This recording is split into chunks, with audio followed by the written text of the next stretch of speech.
I came home for New Year's, flight delayed, bags heavy, heart soft.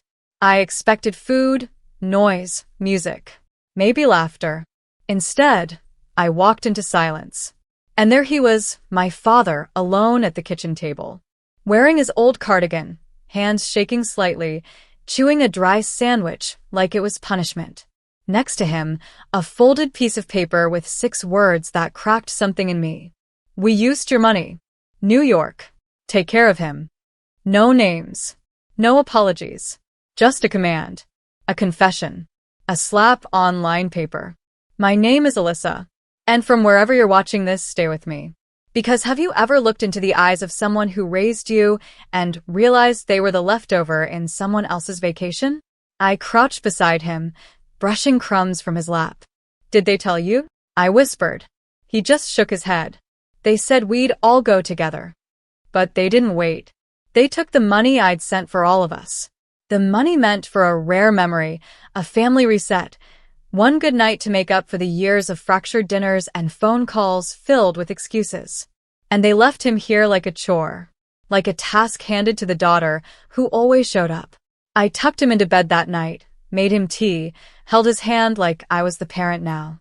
And I promised myself something. They would not get away with this. Because this wasn't just betrayal. This was abandonment wrapped in entitlement. And they thought I'd just swallow it. 3 days later, there was a knock at my door. Loud. Desperate. I opened it to find them. My sister, my brother-in-law, and my mother. Makeup smeared, eyes wide, coats half on like they left in a rush. Alyssa, Mom breathed. We need help. Something's happened. I leaned against the doorframe, arms crossed. Oh, I know something's happened. And for once, I wasn't the one left behind. They looked ruined. Cold wind slicing at their cheeks, lips cracked, eyes red. Not from grief, but from guilt worn too late. Mom clutched her designer bag like it could still protect her. My sister, Hannah, wouldn't meet my eyes. And Brandon, her perfect husband, stood behind them like a statue cracked at the spine. Alyssa, Mom said again. Let us in. Please. I didn't move. You left Dad with a sandwich and a note, I said. But sure. Let's pretend manners matter now. Alyssa, we didn't know he'd. Hannah started. Didn't know he'd what? Notice you robbed him of his holiday? That he'd sit in silence while you drank cocktails under a skyline he paid for? I could see them flinch. Good. They deserved every sharp syllable. But I stepped back. Opened the door just enough. Not out of mercy. Out of curiosity. They walked in, dragging the cold behind them. We didn't spend everything, Brandon mumbled. No, I said flatly. You left enough for 2 loaves of bread and a bottle of mustard. How thoughtful. My mom collapsed into a chair. We thought you wouldn't come. You never do. That hit. Because I always came. To every funeral. Every crisis. Every sick day. Every forgotten birthday that I remembered for them. But they only saw what was convenient to ignore. You've taken advantage of me for the last time, I said. Brandon opened his mouth, but I cut him off. I checked the account. I know exactly how much you drained. Right down to the spa receipt, Hannah. My sister buried her face in her hands. Mom finally cracked. He fell. My stomach dropped. What? Dad. 2 days ago. In the kitchen. No one was there. He hit his head. He's in the hospital. And just like that, rage mixed with ice. You left him. Then he fell. And now you come to me. Hannah sobbed. We didn't think he'd be alone that long. That's the problem, I said. You didn't think. I walked to the door and opened it again. Go, I said, before I throw every receipt of your betrayal in your faces. Alyssa, Mom pleaded. I'll take care of him. Like I always do. And as they stepped back into the cold, I realized I wasn't angry because they left. I was furious because they expected forgiveness before I ever got an apology. And they still didn't understand. I don't break anymore. I break back. The hospital smelled like antiseptic and silence. Dad was asleep when I got there, bruised, hooked to fluids, pale in a way that made my heart shrink. The nurse said he hadn't asked for anyone. He just kept muttering 2 words in his sleep. She knew. And I did. I knew they'd fail him the moment they boarded that flight. I sat beside him, held his hand, and whispered, "I'm here now." Because I was always there. The invisible net. The background fix. The one they never thanked but always needed. But this time, there would be a cost. By morning, Dad was awake. His eyes fluttered open slowly. When he saw me, they filled, not with relief, with shame. "They left," he rasped. "I know. I didn't want you to find me like that. But you knew I would," I said gently. "Because they never come back. Not when it matters." He tried to sit up. I helped him, adjusting the pillows like second nature. "They drained everything," he said. "The vacation fund, the emergency savings, even the joint account." I nodded. "They left you with a sandwich and a goodbye." His lip trembled. He looked down.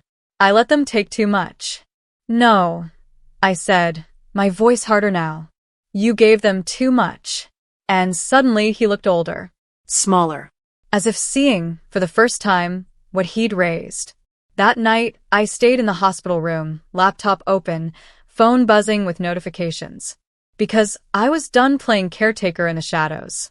I filed fraud claims, froze every shared account, flagged every transaction, canceled their access to everything. And then, I called my attorney. "Draft the documents," I said. "Power of attorney. Sole financial control. All of it. I want them cut out." The next day, Hannah called. "We can't access anything," she snapped. "Our cards aren't working. The landlord says the rent bounced." "Good," I said. "Must be hard living without someone else's money." "You can't do this," she hissed. "We're family." "No," I said calmly. "You're family by name, not by action." She hung up on me. And I just smiled. Because they thought I'd forgive like I always did. But they forgot. This time, I'm keeping score. By the end of the week, they were everywhere. Missed calls, voicemails, emails with subject lines like urgent, "Please, Alyssa," and my favorite, "You're being cruel." Full? No. Cruel was leaving your father alone with a weak heart and half a sandwich. Cruel was draining an account under the lie of family bonding. Cruel was assuming the daughter who paid for everything wouldn't notice, because she never complained. Now they were cut off. No more joint access. No more emergency wires. No more me. Mom texted first. "We made a mistake. We just wanted to feel special again. We didn't think he'd get hurt." Special? She wanted Times Square selfies while Dad bled onto the kitchen tiles. I didn't reply. Instead, I sat next to him as the doctor reviewed his discharge papers. He was healing slowly, quietly, asking for very little, except me. "I've been watching you," he said one morning, voice soft. "Yeah." I smirked. "Impressed by my revenge arc?" He chuckled, winced, then turned serious. "No." "I'm ashamed." I looked at him. Really looked. "You let them bleed me dry for years," I said. "Because it was easier to see me as strong than see them as selfish." He nodded slowly. "I didn't protect you. You protected the ones who smiled louder," I said. And it was the truth. No venom. Just clarity. Later that night, I received a voice memo from Brandon. His voice was shaking. "Please, Alyssa. We're behind on everything. Hannah's job just let her go. Your mom's card declined at the pharmacy. We were stupid. We were greedy. But please don't let us drown." I played it twice, then forwarded it to my lawyer. "Attach this to the claim," I wrote. "Let the bank know. Admittance is on record." They thought I was cold now. But the truth? I was never cold. I was just done lighting myself on fire to keep them warm. That weekend, Maya, the neighbor who used to babysit me, brought a casserole for Dad and said, "Word's going around. They say you froze your own family." I smiled. No. I just finally believed they weren't mine to begin with. Because blood makes you related. But betrayal? Betrayal makes you certain. By the second week, they started showing up in person. I was carrying groceries up the porch steps when I saw Hannah pacing by the front gate, hood up, face drawn. She spotted me and rushed forward. "Alyssa, wait please." I didn't stop walking. She caught up anyway, breath hitching. "I know I don't deserve to be here, but Mom's not well. She hasn't slept. She keeps asking about Dad." "Funny," I said, unlocking the door. She didn't ask about him when she was halfway through a Broadway matinee. She winced like the truth stung worse than a slap. "We thought." "Don't." I cut her off. "Don't tell me what you thought. Tell me what you did." She blinked fast. "We left. We took the money. We said we'd be back in 2 days, but extended the trip without telling anyone. We used your name to upgrade the hotel. We ignored his calls." There it was. Confession. But not apology. She wiped her eyes. "It was stupid. Reckless. But we didn't mean for him to get hurt." "No," I said, voice low. "You meant for me not to find out." She opened her mouth, but I shook my head. "You've always been good at escaping consequences, Hannah. But this time? They're at your front door, and no one's answering for you." "I'm trying," she whispered. "Try harder," I said, and stepped inside. That night, Dad and I sat in the living room, watching the fireplace crackle like it was exhaling years. "Your sister came by," he said. "I know." She looked like she hadn't eaten in days. "She looked like me," I replied. "The version of me you ignored when she was paying all your bills." He didn't argue. Because he couldn't. He finally saw the weight I'd carried without asking for applause. "I should have protected you from all of this," he said, almost to himself. "But you didn't," I replied. And I stopped waiting. The next morning, a letter slid under my door. In my mother's handwriting, a shaky note that read, It was a terrible mother to you. I used you. I let them worship your sister and starve you of love. I don't want money. I want peace. Please teach me how to make this right." I folded it, tucked it away, because forgiveness wasn't something I gave out anymore. It was something they had to build, brick by brick, alone. For once, I didn't reply. Not out of cruelty, but clarity. They needed to sit in the silence they created. They needed to feel the weight of what it meant when the daughter they never valued disappeared from their safety net. But something strange happened that week. Dad began to heal faster. He was still stiff, still sore, but lighter. He started reading again, watching documentaries, smiling even. "You seem better," I told him as we made tea one afternoon. "I am," he said, "because I'm not pretending anymore." I turned to him. "What do you mean?"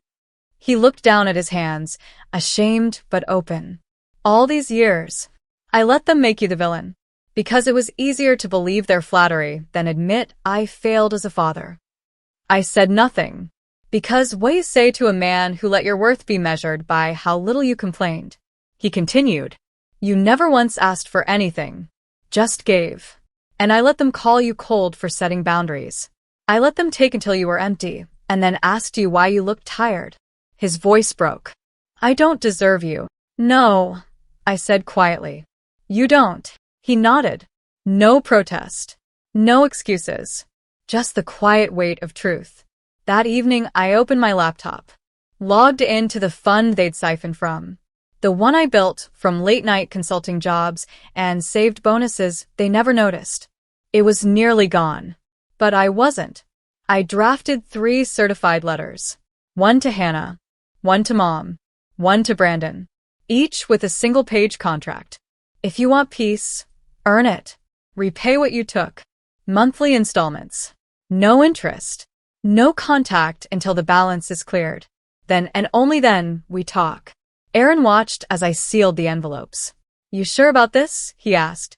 "I don't need their guilt," I said. "But I won't let them walk away clean. Because sometimes revenge isn't fire. It's paperwork. It's boundaries they can't sweet-talk past." And when they opened those letters, they'd realize the debt they owed wasn't just financial. It was emotional. And this time, I wasn't the one footing the bill. The first payment arrived 2 days later. A trembling $50 transfer from Hannah's account labeled, "For January." I'll send more next week. I promise. It wasn't the amount that mattered. It was the fact that she pressed send without calling me first. No sob story. No manipulation. Just silent effort. The next morning, Brandon emailed a copy of his paycheck stub and a note. I'm picking up weekend shifts. We'll pay this off. We should have done better. Mom, though, was quiet. No payment. No message. Just the memory of her handwriting. The apology I still hadn't answered. Dad was the one who broke the silence. She's scared of you, he said one night as we sorted through the stack of hospital bills. Your mother. I scoffed. She should be. Not because you're cruel, he said, but because you changed. You stopped needing her approval. That terrifies her. I looked at him. Do you still love her? He nodded. Yes. But I love her with my eyes open now. That hit harder than I expected, because for years, I had loved them all with my eyes closed. And it had cost me everything. That weekend, I drove Dad to his favorite park, the one with the wooden benches and the tiny ducks that always gathered near the bridge. We sat in silence, the kind that doesn't ache anymore. And he turned to me, his voice soft. I was wrong to let them drain you. I didn't answer, because he'd said it before. But this time, he pulled something from his coat pocket. A check. Folded neatly. Signed over to me.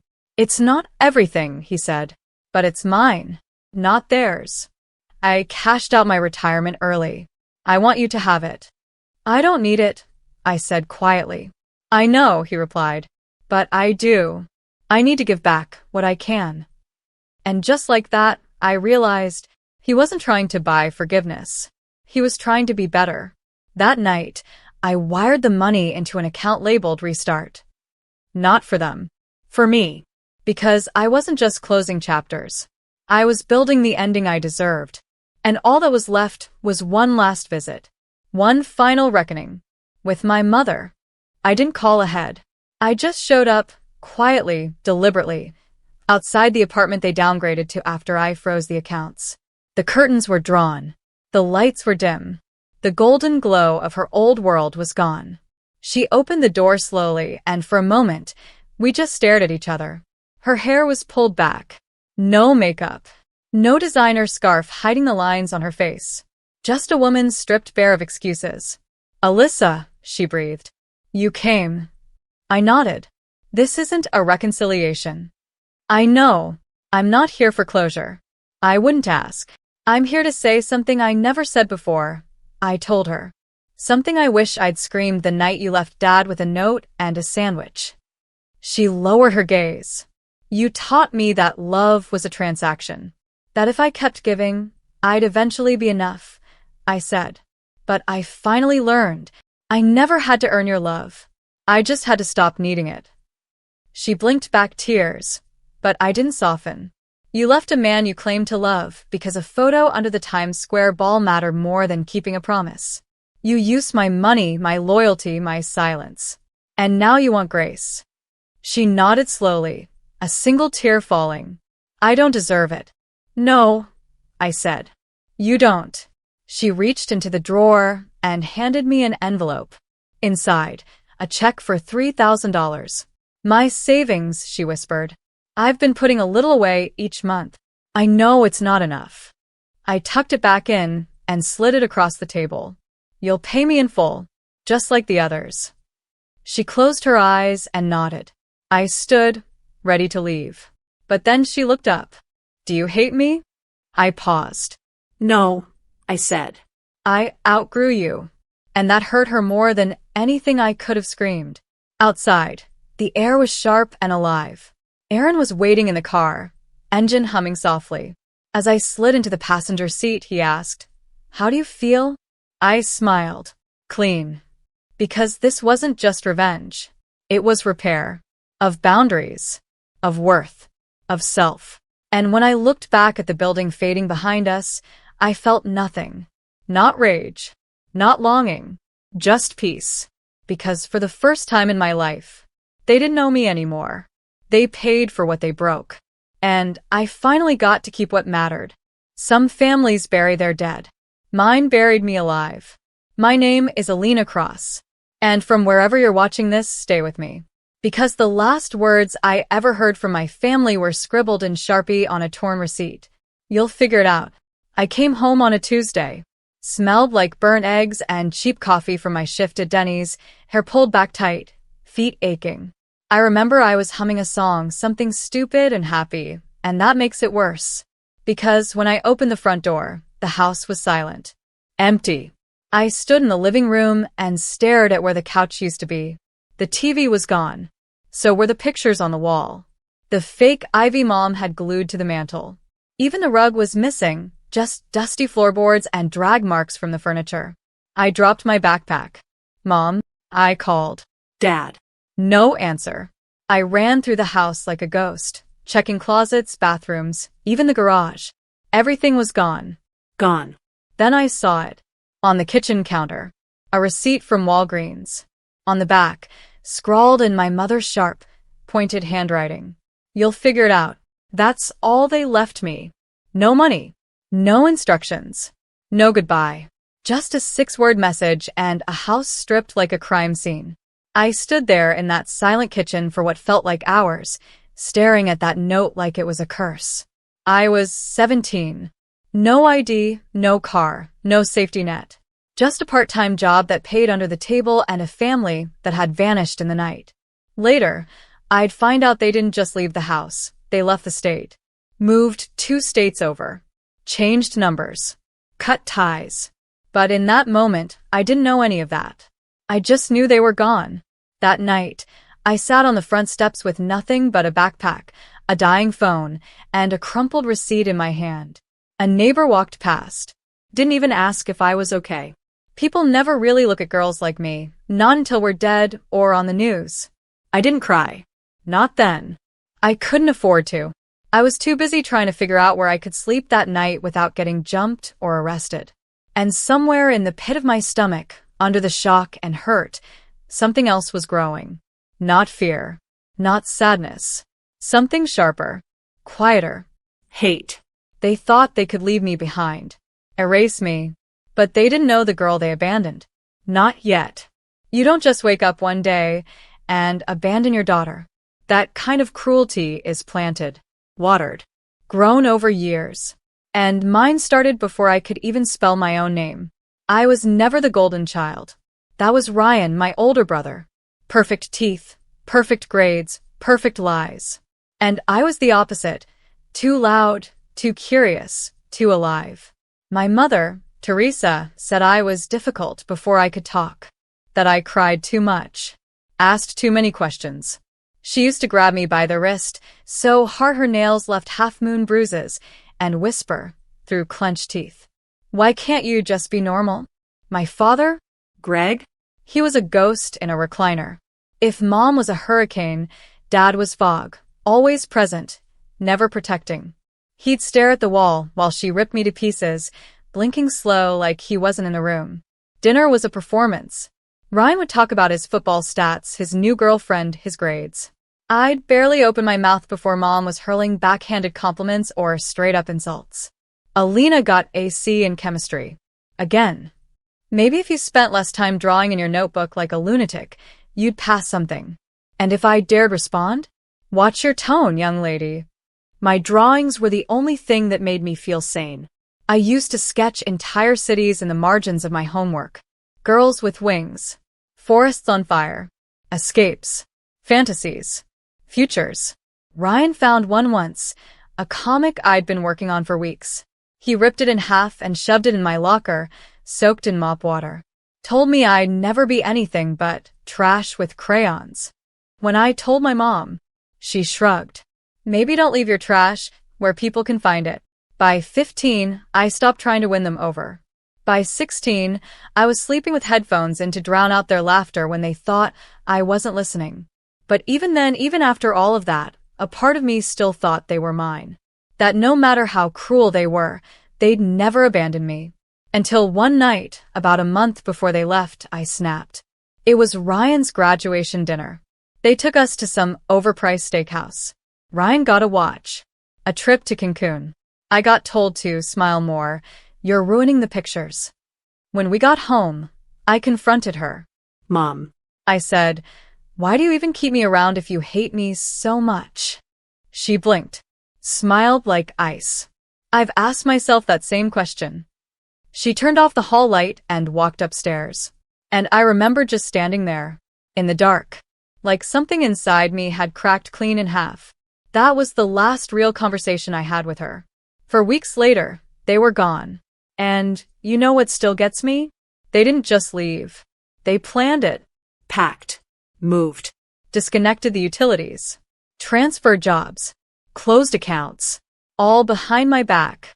They looked me in the eye every morning and pretended everything was fine, while building their escape route.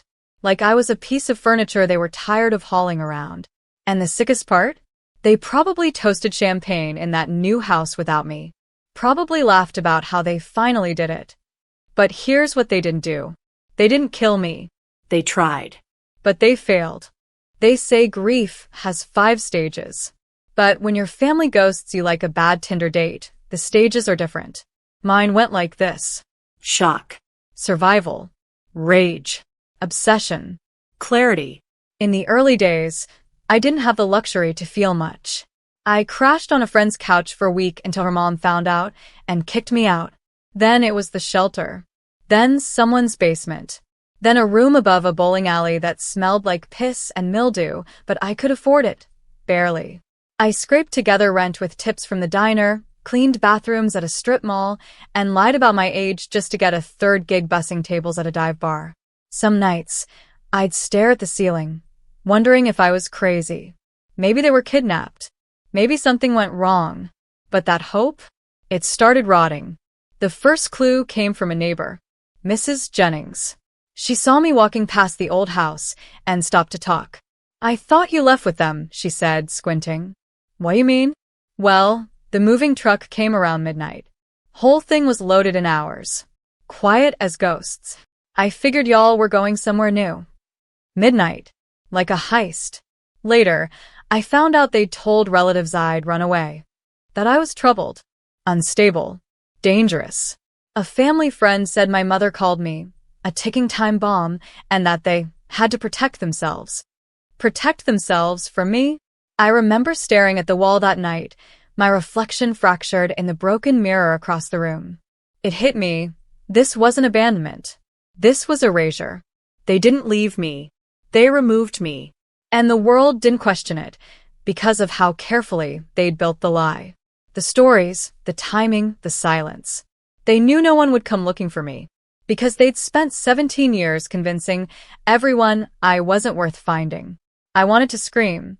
Instead, I started digging. Online. Late at night. Between shifts.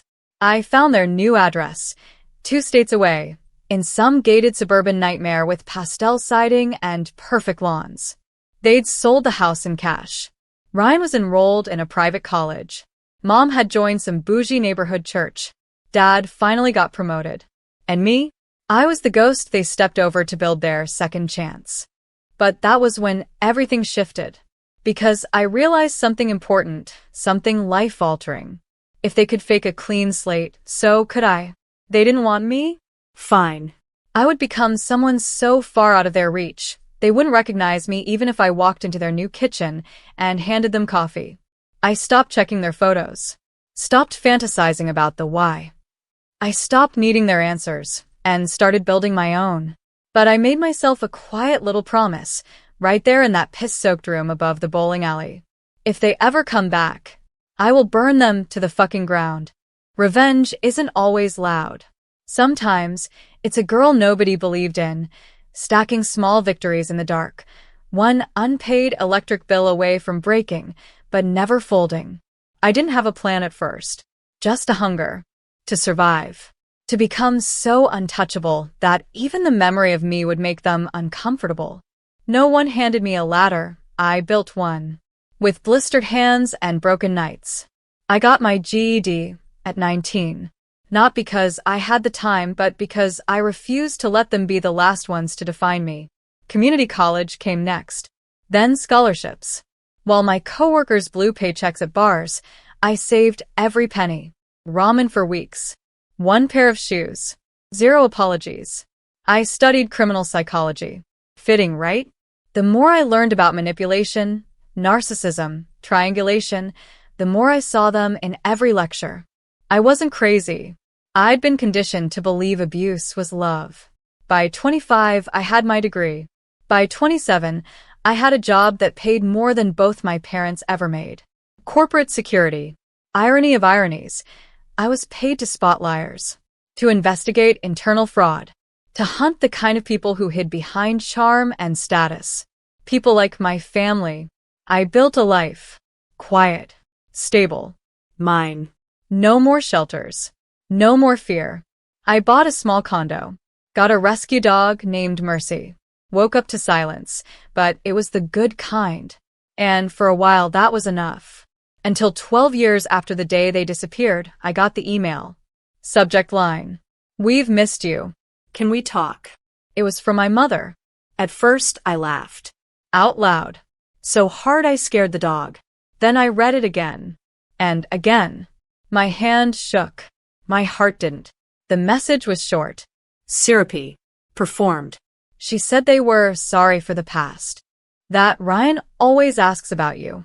That she'd love to catch up. No mention of what they did. No apology for the note. No explanation for the years of silence. Just that fake, brittle tone the kind narcissists use when they smell something they want. I almost deleted it, but instead, I answered. Sure. Let's talk. Not out of forgiveness. Out of strategy. Because here's what she didn't know. The girl they left behind was dead. And the woman they just emailed? She knew how to dismantle entire corporations for a living. If they wanted to come back, I'd let them walk straight into my hands. I started collecting. Every message. Every call. Every manipulative half-apology. I played the part of the prodigal daughter, the one who still wanted them, needed them. I let them think I was desperate to belong again. I visited. I smiled. I took notes. They cried. Told me how hard things had been. How Ryan was struggling. How Dad lost his job. How Mom's health was in decline. And me? I nodded. I offered to help. And behind that smile, I began to dig. Into Ryan's shady finances. Into the fraud buried beneath their new church donations. Into the lies they'd told so often, they forgot which ones were real. I traced every step of their second life and marked every crack. Because this time, they would be the ones left behind. And I wouldn't need to lift a single finger in violence. I'd just hold up a mirror and let them destroy themselves. Revenge isn't fire. It's ice. It waits, sharpens, freezes them in their own delusions until they shatter on contact. When I walked back into their lives, they thought they'd won. At the first dinner, Mom called me so mature now. Ryan said, "You look different," like I'd grown a second head. Dad barely met my eyes. They made excuses. Talked around the truth like it was radioactive. Things were complicated back then. We didn't know what else to do. "You are so angry all the time." I let them talk. Let them dig their own graves with every word. Behind the scenes, I was 5 steps ahead. I had access to databases. Financial forensics. A network of ex-cops and whistleblowers who owed me favors. Ryan had opened a shell company last year. A consulting firm that hadn't paid taxes in 2 cycles and had suspicious money flowing in and out. I pulled the records. Tied it to church donations from Mom's circle, tax write-offs for fake charities. They were laundering money. Sloppily. Desperately. And then I made a call, not to the police. To Anita Briggs, a journalist I knew from a corporate takedown 2 years prior. She owed me, and she loved stories like this. "Make it clean," I said, "but make it brutal." Over the next few weeks, I spoon-fed her everything. Documents. Screenshots. Interviews. I even gave her the note they left me all those years ago. The headline dropped on a Sunday morning. Suburban saints or con artists. A family's trail of financial crimes and a daughter's long road to justice. It went viral in hours. Their pictures were everywhere. Smiling church portraits, now side by side with court subpoenas.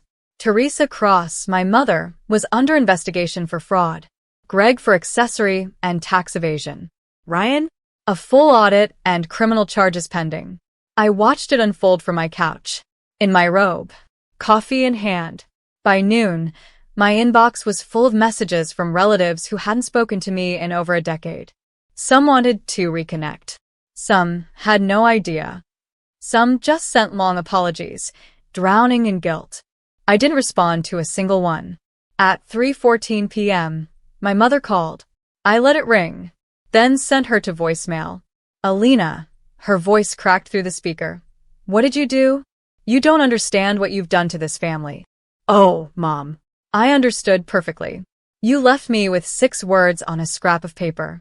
I responded with a byline and a criminal investigation. Fair trade. The best part? I didn't touch them. Didn't lie. Didn't twist the knife. I just gave the world the truth. And the world did what it always does when it sees a carefully curated lie unravel. It turned on them. Fast. Their friends vanished. The church released a statement distancing themselves. The HOA even filed a complaint to have them removed from the neighborhood for reputational damage. Poetic. They tried to erase me, but it was their names getting scrubbed from welcome lists and donor walls. And I was just getting started. A family built on lies only needs one truth to implode. And I delivered it like a scalpel to their carefully constructed reality. In the weeks after the article dropped, I watched their world fold like damp paper. One layer at a time. First came the headlines. Then the subpoenas. Then the silence. The kind that echoes when people stop returning your calls and the curtain finally falls. Ryan tried to play victim on social media. Posted some vague bullshit. You never know who's really behind the mask. Family is complicated. Prayers appreciated. I almost laughed. Comments roasted him alive. People pulled screenshots from the exposé. Someone even found his high school yearbook quote, "Family is forever," and plastered it over a mugshot mock-up. He deleted everything within 2 days. Meanwhile, Mom tried to rally the church, beg them to pray for her persecuted family. But no one wants to back a sinking ship. She was removed from 3 committees. A wellness retreat refunded her deposit. Even her best friend, Linda, the woman who used to bake us sugar cookies, posted a cryptic "Some people aren't who they pretend to be" status and unfriended her. Poof. Gone. Dad? He finally spoke up to a reporter. Said he had no knowledge of his wife's finances and never agreed with how she handled Alina. Coward. Didn't defend her. Didn't admit his part. Just tried to slip out the side door of a house he helped burn down. But the final nail? That came 3 weeks later. I got a letter in the mail. Handwritten. The penmanship was careful, like she was trying not to shake. It was from my mother. Alina, I don't expect you to forgive me, but I am asking you to stop. You've made your point. We're suffering. You've won. Please don't take it any further. Love, Mom. Don't take it any further? She thought this was about vengeance. She didn't understand. This wasn't about hurting her. This was about reclaiming me. They built a life on my bones. Walked away like I was debris. I didn't destroy them. I just removed the scaffolding propping them up. And now, with nothing to lean on, they were crumbling. A week after the letter, I got a message from Ryan's ex, a girl named Cassidy. We'd barely known each other in high school. She said, "I don't know what you did, but thank you. He used to call you crazy. Now he looks scared. First time I've seen him sweat in years." I didn't reply, because this wasn't about acknowledgement or applause. It was about standing in the rubble of the empire they built and realizing I survived it. They couldn't look at me and see a daughter. But the world finally saw them for what they were. And that was justice. Not the explosive kind, but the kind that lingers, that stains. Their names would never be clean again. Not in this lifetime. And I was finally free of the weight of trying to prove anything to anyone. Their empire was ash. And from it I was rising. Sometimes healing doesn't feel like a sunrise. It feels like silence, stillness, the absence of fear where it used to live in your chest like a second heartbeat. After the collapse, the noise died down. The media moved on. The public found someone new to crucify. But I didn't go back to who I was before. Because that girl, the one crying on the curb at 17, holding a note that said, "You'll figure it out," She died. and I buried her with love. In her place stood a woman carved from fire and silence. Not cold, not cruel, just clear. I moved cities. Quietly. No announcements.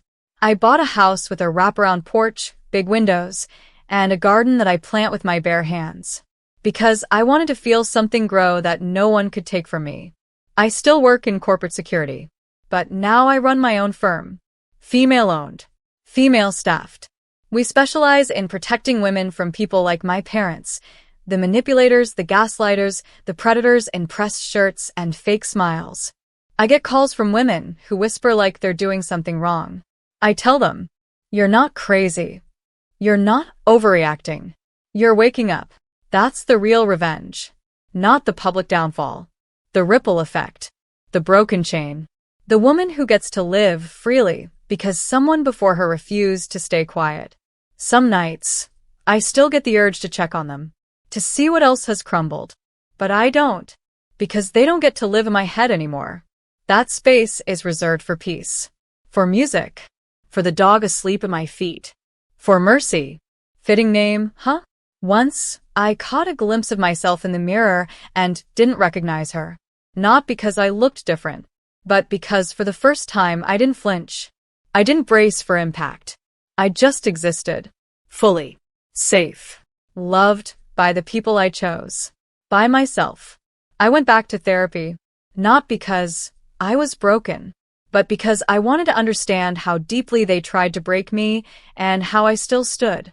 My therapist said something that stuck. You don't owe anyone a happy ending. You owe yourself a beginning. So I built one. No flashy revenge. No dramatic confrontations. Just a life so full, so fiercely my own. It left no room for the past to breathe. But still, sometimes I think about her. That 17-year-old girl on the porch, waiting for a door to open that never would. And if I could say one thing to her now, I'd say, you figured it out. And you didn't just survive. You turned every scar into armor. You became someone they could never control again. You'll figure it out. 6 words that gutted me. 6 words they thought would break me. 12 years later, I finally wrote back. I didn't send it. Didn't need to. But I wrote it anyway, folded the paper, sealed it in an envelope I'll never mail. Just 6 words, staring back at them from the abyss they left me in. I did. Without any of you. Closure doesn't always look like forgiveness. Sometimes it looks like indifference, like walking past the wreckage and not even slowing down to look. After everything, the article, the investigations, the shame they drowned in, I could have kept going, could have pressed harder, dragged them through more dirt, but I didn't. Because the ultimate power isn't destruction, it's disconnection. It's being so far beyond them that even their names feel like someone else's burden. A few months ago, I heard Ryan took a plea deal. He won't do jail time, but his career's over. Word is he moved back in with Mom. Funny how poetic things can get when the universe is left unsupervised. They're still in that same house. The one with the manicured lawn and dead roots underneath. My mother reached out again last week. A real letter this time. Handwritten, shaking like before. You made your point. We've suffered. But maybe there's a way forward. There's not. Because the truth is, I'm already ahead. I have people who show up. Chosen family. Friends who would never leave me behind with a note and a locked door. People who don't love me if I behave. They love me because I lived. Because I fought. Because I never let their abandonment become my identity. They taught me something my parents never could. Love isn't a transaction. It's a decision. Every day. To stay. To support. To grow. And I've made that decision for myself, for the people I protect, for the young girls who call me after their own mothers say, figure it out. The cycle ends here. In my office, there's a framed photo of 17-year-old me. Not smiling. Not posing. Just real. Raw. Under it I wrote, the girl they left, the woman I became. Because this was never about revenge. Not really. It was about returning to myself, the version of me that never needed them. The voice that was buried under years of silence, now loud, alive, and unapologetic. Some people think closure means confrontation. But the truth? Sometimes closure is a quiet house, a full fridge, and never checking the mailbox again. I never got justice in court, but I got something better. A life. Unborrowed. Unbroken. Untouched by them. And if they ever wonder what I would say if I had one last chance, I'd just give them their words back. Folded in half.